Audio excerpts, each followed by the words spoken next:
Iz ljubljanskega studia 136 to so vesti. Slovenijo je konec prejšnjega tedna dobesedno zalilo. Vodne ujme so odnesle mnogo hiš, pa tudi nekaj duš. Predsednik vlade je po včerajšnji seji vlade izrazil sožalje vsem bližnjim v nesreči preminulih. Sledile so zahvale vsem, ki so po ujmah solidarnostno ali po službeni dolžnosti pomagali pri sanaciji škode. Pojasnil pa je tudi: država ima v proračunu rezerviranih 18 milijonov evrov denarja, da bo potem, ko bodo poročila temeljito pripravljena, tam bodo pričakale na mizi do 20. oktobra, torej pogoj za razdelitev sredstev tako, da bodo ta uporabljena za sanacijo škode. Torek je ljubljanski župan opisal kratkoročne popoplavne ukrepe v prestolnici. Popisali škodo, pomagali, klicali vse lastnike objektov, da izpolnijo tiste formulare, ki so strani države predpisani, da smo že danes odprli vrtec na Reški cesti, kjer voda ni prišla znotraj, ampak je bilo okoli vrtca, zamenjujemo milko, urejamo to zelenico za otroke in da imamo 2 vrtca pod vodo, predvsem tu v Kozarjah, kjer zdaj sušimo z pomenom tajfun. O odgovornosti za poplave načelnik mestne uprave oddelka za urejanje prostora Miran Gajšek. Poplave ni, če so vodotoki vzdrževani in če so izvedeni protipoplavni ukrepi. Kot je že povedal gospod župan Mola, gospod Zoran Janković, je bilo za ukinitvijo območnih vodnih skupnosti v začetku 90-ih let, 8 jih je bilo v Sloveniji, v Ljubljani, Ljubljanice, Sava, ukinjen vir financiranja in vzdrževanja vodotokov. In dejstvo je, da se vodotoki od takrat, torej že 20 let, bistveno slabše vzdržujejo. Drugo dejstvo je pa izvedba protipoplavnih ukrepov. Še to je treba povedati, tako za vzdrževanje kot za izvedbo protipoplavnih ukrepov je pristojna država, torej Republika Slovenija. Urejanje protipoplavnih ukrepov, financiranje in pa izvedbo ureja državni prostorski načrt. Poudarjam naslednje dejstvo. V ljubljanskem prostorskem planu, občinskem prostorskem načrtu, za katerega imamo seveda pozitivno mnenje od ARSA-ta, kot tudi vseh ostalih nosilcev urejanja prostora, ki je bil sprejet na seji 5. julija, smo za potrebe ocenitve dejanske poplavne nevarnosti mi kot občina, čeprav bi morala to storiti država, naročili študijo, ki jo izdelal Inštitut za vode, in na podlagi te študije je tudi opredeljeno, kaj in kje je potrebno v Ljubljani narediti, razširiti struge, izvesti protipoplavne ukrepe, narediti nasipe. Glede govoric, da na območju Ljubljane voda ni pitna, pa je dal pojasnila direktor javnega podjetja Vodovod Kanalizacija Krištof Mlakar. V nedeljo okoli 1 ure pa nam je poplavilo vodarno Brest, ki je v ta trenutek popolnoma ustavljena. Ljubljančanom smo zagotovili vodo iz nadomestnih vodnih virov, ki je skladna s pravilnikom o oskrbi s pitno vodo in jo Ljubljančani lahko mirno pijejo, glede na informacije, ki so se pojavljale tudi v medijih, da je potrebno vodo prekuhavati. Ravno pred poplavami pa so ocenili vse nepremičnine v državi in sedaj bomo na dom prejeli ocene naših nepremičnin strani geodetske uprave. Generalni direktor, gospod Aleš Seliškar. Bomo poslali lastnikom skoraj 1,2 milijona lastnikom nepremičnin obvestila, kjer so podatki o 6,1 milijona nepremičnin. Zato seveda je že v pripravi tega projekta prihajalo marsikdaj do kakšnih problemov, ki smo jih seveda srečno pripeljali do konca. Računamo tudi na to, da se bo verjetno pri tako velikem projektu tudi med samim obveščanjem najbrž zgodila kakšna zagata. Pripričani smo, zato ker bo možno te pripombe oziroma tudi vpogled v podatke možen preko spletne aplikacije, smo že naprej pripričani, da najbrž v samem začetku, ko bo začela ta aplikacija delovati, da bo verjetno aplikacija po dosedanjih izkušnjah tako velikega dostopa naenkrat verjetno ne bo prenesla. Zato že prosimo naprej vse lastnike nepremičnin, seveda vsaj v začetku za nekaj potrpljenja. Mislim, da pa pol v naslednjem obdobju bi morale vse te vsi te problemi se normalizirati. Direktor Urada za množično vrednotenje Dušan Mitrović nam je predstavil spletno stran, ki bo prikazovala podatke o nepremičninah, pa tudi stran, kjer se bomo lahko nad zbranimi podatki pritoževali.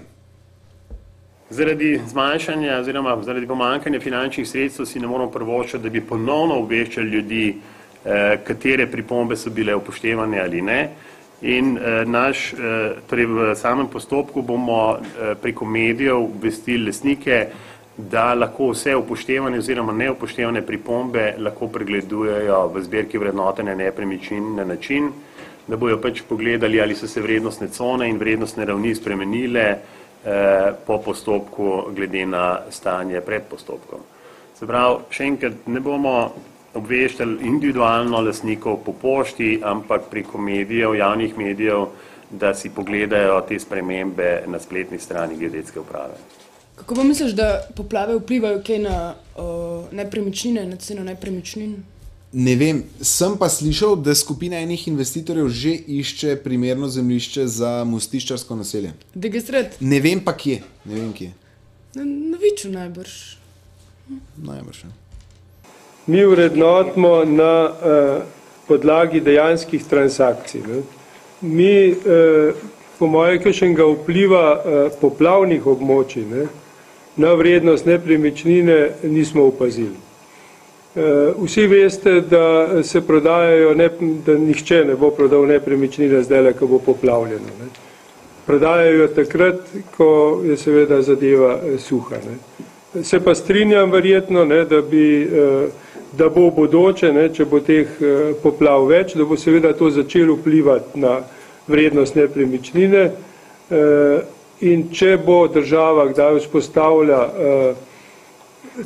dokončno evidenco o poplavnih območjih, ne, potem bomo na zelo enostaven način lahko tudi vpliv tega možnosti poplav, če se bo dejansko odrazila na ceno nepremičnine, tudi upoštevali pri vrednotenju.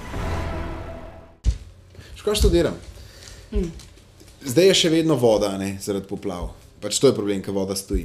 In le v Hrabrem Mišku sta Hrabri Mišek pa Poldi poiskala polentožerko, takrat, ki je bilo preveč polente. Zdaj imamo preveč vode. Se pravi, mi moramo poiskati nekoga, ki bo ali pojedel to juho, ali pa nekoga, ki bo znal prodati. Boš juhu?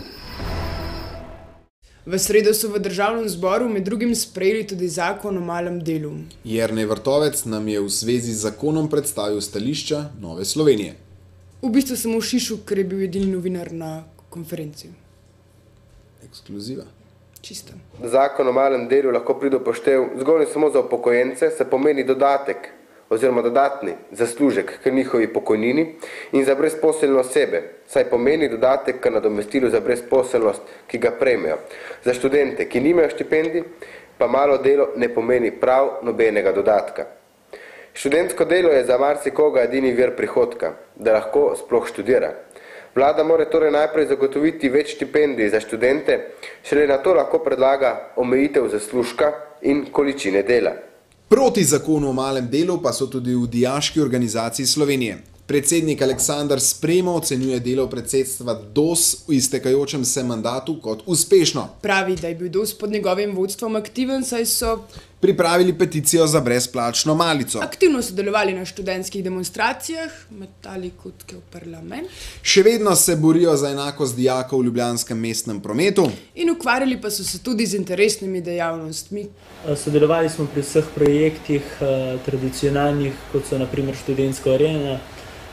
Kot partner prireditve smo sodelovali na Informativi 2010, seveda na Škisovi tržnici, na sejmu rabljenih učbenikov Zveze Škis.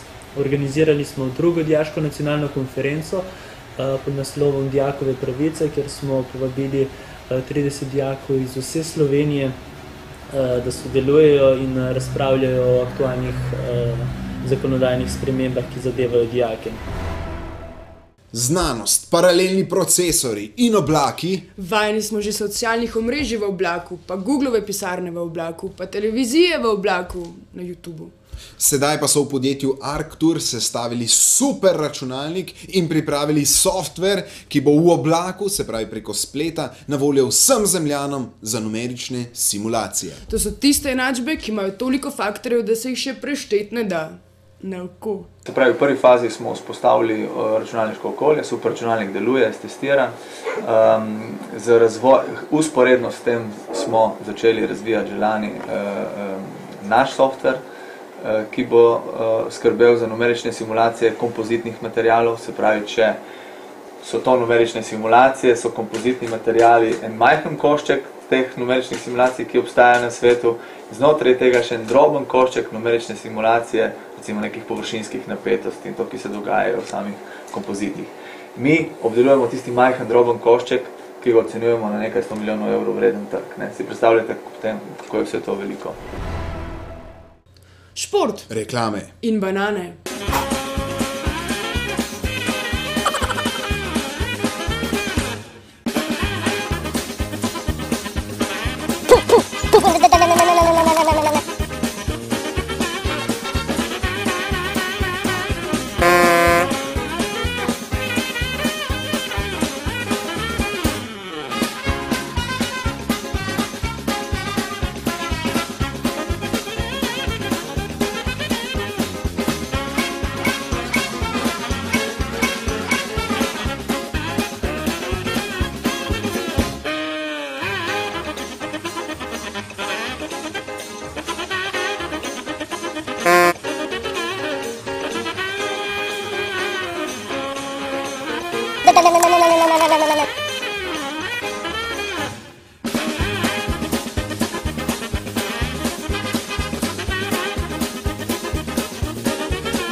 Meni si ne da več zezati. Saj mi boš dal ti za banano, ne? Jaz bloke, tle, za en dokumentarc snemaš.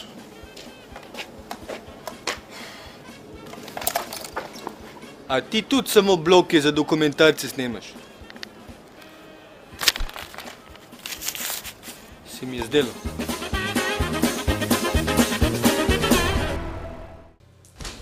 Kultura. Direktor Filmskega sklada Igor Kaduns nam je pojasnil transformacijo Filmskega sklada v Filmski center. Mislim, da je ključno to, da se je s tem zakonom skušalo povečati obseg sredstev, pri čemer naj bi sodelovali tudi komercialne televizije in pa nacionalna televizija. Vendar se je tle prišlo do tega dobro denarja, vendar kdo o teh projektih odloča. Ali je to vodstvo Filmskega sklada oziroma organi Filmskega sklada, ali imajo tisti, ki bi morali denar zagotavljati pravico izbiranja tistih projektov, ki bi jih sami financirali. Mislim, da je bil sprejet nek kompromis in mislim, da bo denarja več, kako in kaj se bo pokazalo. Slovenci pa smo bogatejši še za eno knjigo. Formule uspeha za novo desetletje so nam predstavili v eminentni družbi slovenske poslovne smetane. Avtor dr. Andrej Vizjak. Na temelju podrobne analize kocke rasti 600 podjetij, ki so premagala krizo, sem ugotovil 4 kombinacije, posebej uspešne v razmerah globalne gospodarske krize. Le te sem imenoval formule uspeha in za njih opredelil 4 profile, 4 tipe zmagovalcev. Prvi je lokalni specialist, drugi je regionalni heroj, tretji je mednarodni zmagovalec in četrti je panožni globalist. Ponazoril sem jih kot različne vrste rib. In še vreme. Konc sveta bo. Kako to misliš? Najprej včeraj je zginila Iška, reka je zginila. To sem slišala. Napovedane so ujme, nevihta, dež, voda, spet sranje. V ponedeljek pa še štrajk javnega sektorja. Pa še Luko Jurija so prefukali. Exactly. Pejte povedati ljudem, da jih imate radi, upravičite se tistim, ki je treba, sorry, rad vas imam, tebe tudi, jaz moram iti, pa še povedati moram Iz ljubljanskega studia 136, to so bile Vesti.